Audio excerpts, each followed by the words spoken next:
Good evening. Do not attempt to adjust your set. There is nothing wrong. I have taken control, so to bring you this special show, we will return you back to the posse just as soon as you are grooving. You May Ask has brought on this AScaleCanadian takeover of the Plastic Posse podcast video channel. Well, none other than the new Tamiya goodness and hotness. All right, not quite new.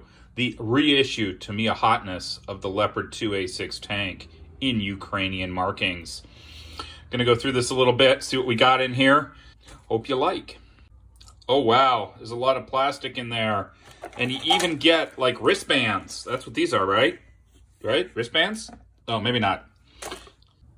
All right, we've opened the box, we've taken off the bags, and we're gonna take a look at all the parts. First off, well, this is the new Tamiya hotness. This kit is not a new kit. I believe it originates around 2000, so it's like 23 years old. I'm not sure how it got modified. It can be built both as a 2A5 and a 2A6. The first thing that kind of shows it's a little bit older is, as I joked, you get some bracelets. Okay, no, these are just tracks, rubber band tracks. I know these are not everybody's favorite, but they are pretty straightforward to put together if they will glue. So that's the first thing we got. If you want to see the inside a little bit, we've got our rubber band tracks. So enough about them.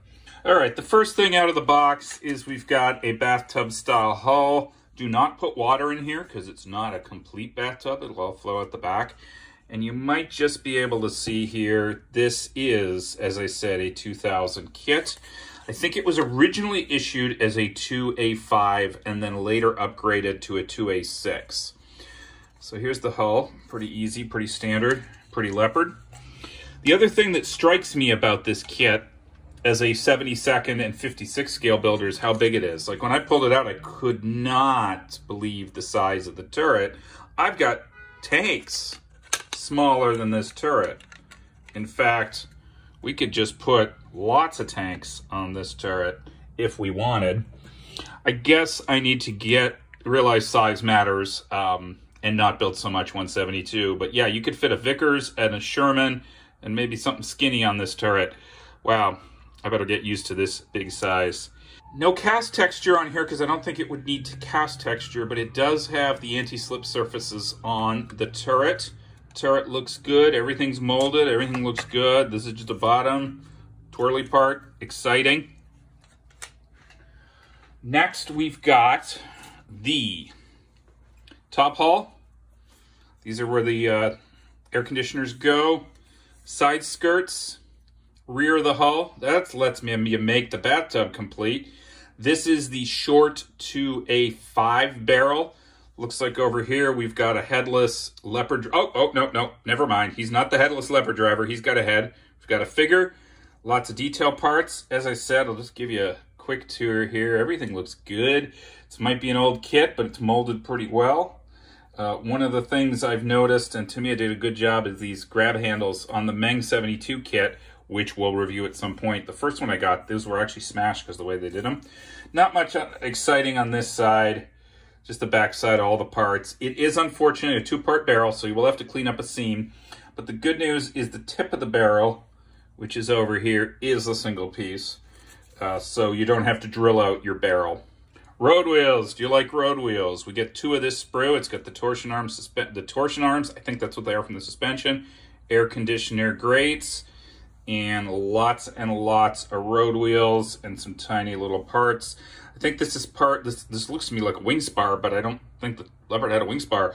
So I think this is part of the track or the track mounting. We'll look at the instructions real quick and see what that shows us. Again, as I said, two of these. Rest of our turret parts, including the flying wing things, are here. These are for the rear baskets at the back of the turret. Looks like we're going to cover those with some mesh. Everything looks good. This guy's a little bit turned around. You want to see the back side. Again, not so exciting. No flash. Sink marks look mostly on the back. Everything looks like the usual Tamiya hotness, if a little old. And as an airplane guy, it always is weird for me to open the Tamiya kits and not see gray plastic, or as a former airplane guy. And then we've got another headless figure, actually 2 headless figures, and hopefully a couple heads here.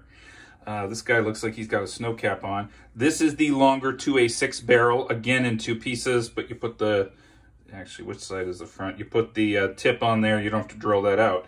So those are all our plastic parts in olive drab. We get a baggie of clear parts, which I'm not going to take out of here. I assume these are periscopes and things, but you get a baggie of clear parts. Those should work.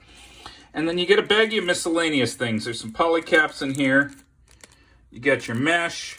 You got some string if you decide to hang yourself, but this is a Tamiya kit, so you probably won't need that. And then it looks like some clear plastic that's got some stuff punched out. So that's interesting. We'll have to figure out what that's about. All right, let's talk about the elephant in the room. When this kit was released, there were no 2A6 Ukrainian Leopards. And, well, these decals will get us some of the way. Honestly, to me, they look like, a few of them look like they've got Microsoft symbols. And you can go on Facebook and the internet and find some pictures. Some of them have the crosses, some of them have the big flags. But this is just, to me, a kind of jumping the gun here, trying to be topical and just giving us some crosses and some Ukrainian flags. So if you want to be authentic, you're going to have to paint your own markings. So that, unfortunately, is the only negative I see to the kit. Paperwork-wise, we get a NATO tricolor scheme. The original decals from the kit are not in here. This is just the Ukrainian decals. I have seen pictures, the 2A6s do seem to be in tricolor. I did see a couple pictures the other day of 2A4s that are monotone green, and I'm trying to figure out if those are the Canadian ones or if other parties had monotone green. So that's, oh, well, that's exciting. Look at that. Okay, you get your little book, How to Build a Model.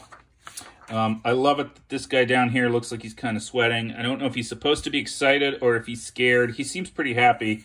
Okay, we have our instructions. And one of the things in inbox reviews that cracks me up is people kind of go through the instructions. I'm not going to do that. I'll show you a few pages. I guess those aren't wing spars. I guess they're part of the road wheels. Hey, that's crazy. But if you want to see it, it's here.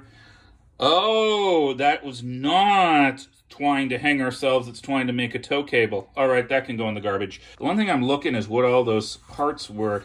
Maybe that's the periscope parts is what that sheet of plastic was. And then it only shows instructions for the 2A6 barrel because this is supposed to be a 2A6 kit, but you absolutely could build it as a 2A4. Oh, and here's where we build up the buckets and we put the mesh. You got to cut your own mesh out. And then we've got some wee men, and we put our turret on, and we're all good. Looks like it also comes with a little road sign post. Don't think that applies for Ukraine, but hey, you can make it if you want.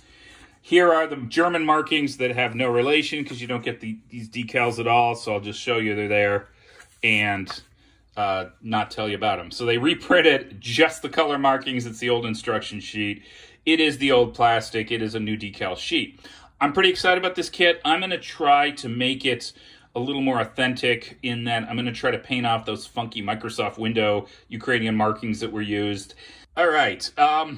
So to sum up, I'm really looking forward to getting this. This will be what kind of maybe my return from the Nat Slammer build. This isn't the be-all and end-all greatest Leopard 2A6 ever issued. It is, however, a reasonably simple, nice kit that I'm sure will go together perfectly. If you want all the detail, you might want to look at Meng or Ryefield. But just for a fun build and getting a nice Leopard on the end, I think this gets 2 thumbs up. And I am out. Sit. Cornbread, sit. Good dog.